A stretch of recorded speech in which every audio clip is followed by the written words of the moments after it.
The clips from trailers, movies, and other YouTube videos are for educational use only.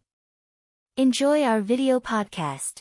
As project managers, we deal with many different things all throughout the life of a project and even throughout our careers. That can vary from different types of products, service, results that we work on for various different types of clients. We've also dealt with a lot of client engagement, risk management, costs, schedule, the nines. But in the entirety of my career, I have noticed there is one particular thing in the project management world that many people, and it's not just PMs, it's not just leadership, it's even regular people that like to avoid this very specific thing, and that is conflict. Conflict, however, is part of everyday life when you interact with other human beings. And conflict can come in positive and negative aspects depending on various factors, right? For example, positive conflict is good. Why? Because in Tuckman's theory of the forming, storming, norming, performing, and adjourning, during the storming phase, it's quite common for people to,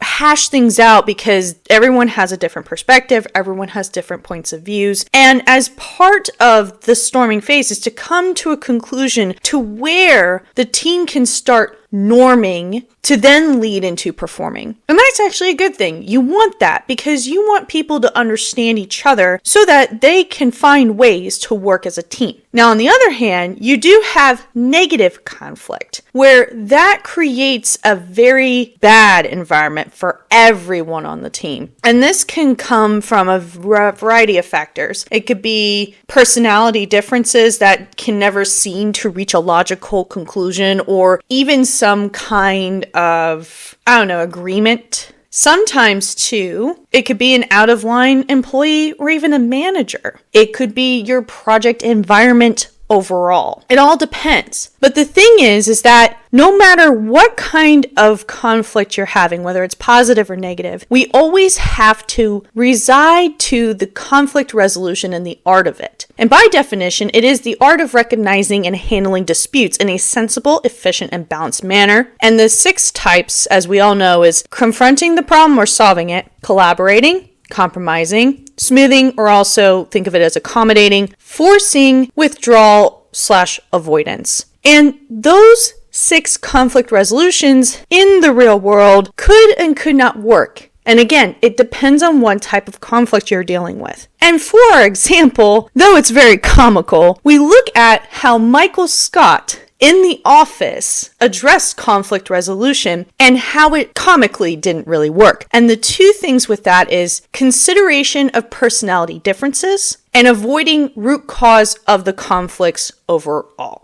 The first point of Michael Scott's conflict resolution strategy, comically did not work, is the consideration of personality differences. Now, keep in mind, there are many other factors that go into that besides just personality, okay? But I think personality in the office space particularly definitely plays more of a role. It's a little different when you have like manufacturing because it's not constantly face-to-face dealings, right? It's more in the office. But here's the thing. Whether you're the worker bee or you're the manager, there is an extremely high possibility you're going to run into that where you see personality conflicts in the workplace. Now, again, you have to keep in mind, though, that some conflict is good, especially when we talk about the storming phase of the Tuckman model, right? And when you have new personalities join your team, they have to kind of figure out how they can work with everyone else. And the same also for people that have been there before them. You have to figure out how to work things out amongst yourselves from your personality perspective, right? Because that's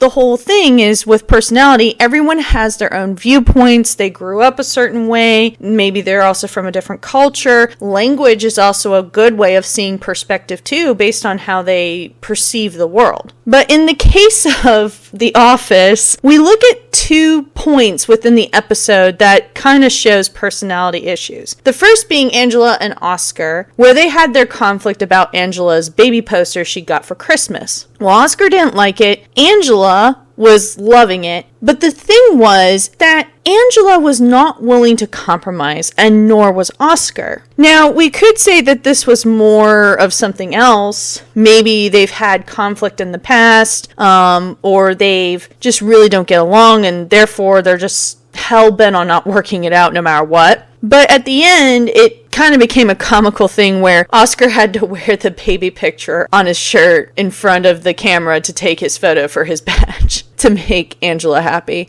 which was funny. The other one to look at, too, is Jim always pranking Dwight. Now, having jokes between your coworkers or amongst yourselves is perfectly fine and reasonable within limits, right? You shouldn't go too crazy and do really crazy stuff that could lead to injury or potentially making someone else uncomfortable, obviously. But with Jim and Dwight, though Dwight seemed to have an issue with the pranks from Jim, at the end of the day, they still were able to work together. And we've seen other episodes with Jim and Dwight where they did work together, and they worked together very well because they were able to put aside their personalities and say, let's just work together and sell paper. And that leads into our second and final point on the conflict resolution strategy comically did not work.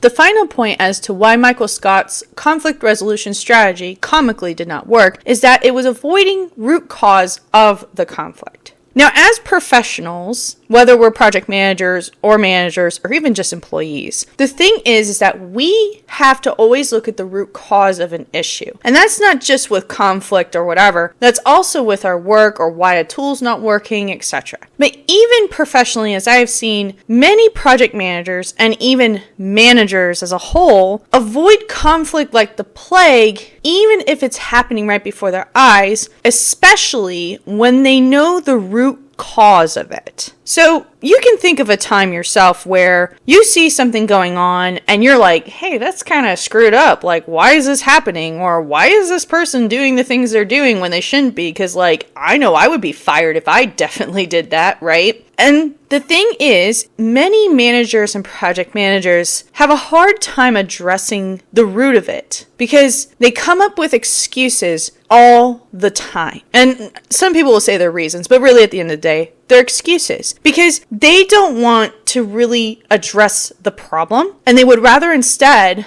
play, I don't see and I don't hear kind of nonsense, even if they're being informed by their employees or by their peers or whoever. And I think even though The Office is a very comical show, if we saw a real life Angela in our work environment, no one would put up with her. And no one would want to deal with her because all throughout the show, you see her personality is very, stern, non-compromising. I won't say abrasive, but, it's kind of cold. And a lot of people are not going to want to work with that, especially in the work environment, because most people won't deal with that in their personal lives, let's be honest. But in the work environment, everyone will start to go like, dude, Angela is kind of rude. She's really mean to me about, things that all she had to do was just be nice about it and I would have fixed it. Or even again, like the Oscar situation where she wanted to hang her baby poster up. As we saw, she refused to even work with Oscar or even compromise. It was just about her and her needs only. And so as PMs, we have to be cognizant that when there is an issue with conflict between our teams, we have to ensure that if the root cause is a person, that we have to take the measures to address it. And sometimes it could be also the uncomfortable thing of firing them.